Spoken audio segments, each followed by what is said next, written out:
Storm Tracker 9 weather with Chief Meteorologist Dylan Robichaud. Well, a quick housekeeping note for you. Don't forget Saturday night to turn your clocks back 1 hour before going to bed for daylight saving time. It'll be officially a Sunday at 2 a.m., so you'll probably want to do it the night before.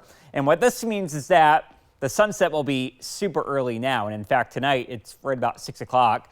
6:01 to be exact, but by a week out from today, it'll be at 4:52 p.m. And then as we go into 3 weeks from today, it'll be at 4:38 p.m. So it's coming before you know it.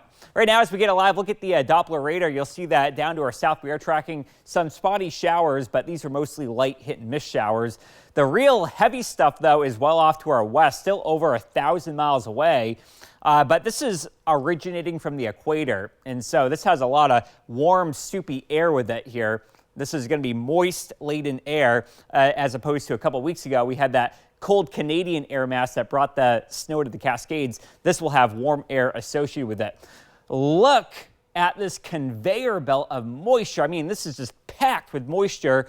You can see it right there for yourself cruising up to the north here. And because it has a lot of moisture, I think that we get some pretty good rainfall out of it.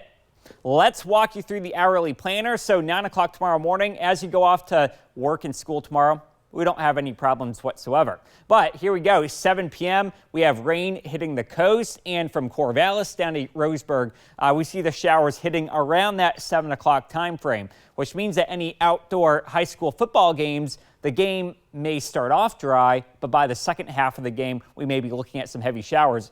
8:30, look at that slug of moisture passing on through the area, and then here comes the back edge of it, 6 a.m. on Saturday, some heavy rainfall.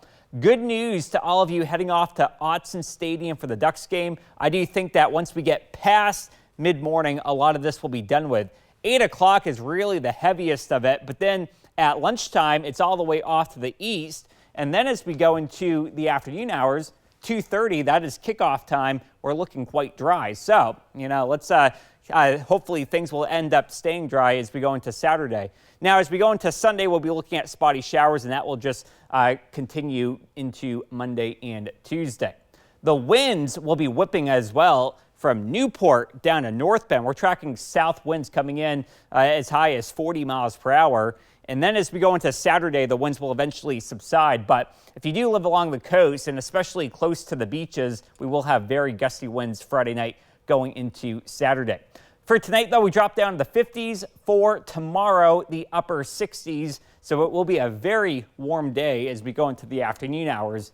And then as we go into next week, we see some drier weather Wednesday going into Thursday. We are tracking a few peaks of sunshine towards the later half of next week. But by the time that we get some dry weather, we will have earned it because we have quite the unsettled pattern to get to before we get to that point. By the way, snow levels, they're back down to 5,000 feet for Monday and Tuesday. So we may get a little something across the Cascades. And then in the valley, we're keeping it wet up until Tuesday, and then drier days will prevail towards a week out from today. All right, Dylan, thank you. Well, this week, a local automotive business celebrates its 30th anniversary, and tomorrow you're invited to join the celebration. David Schweitzer says he has seen many changes since starting Schweitzer Automotive. Been here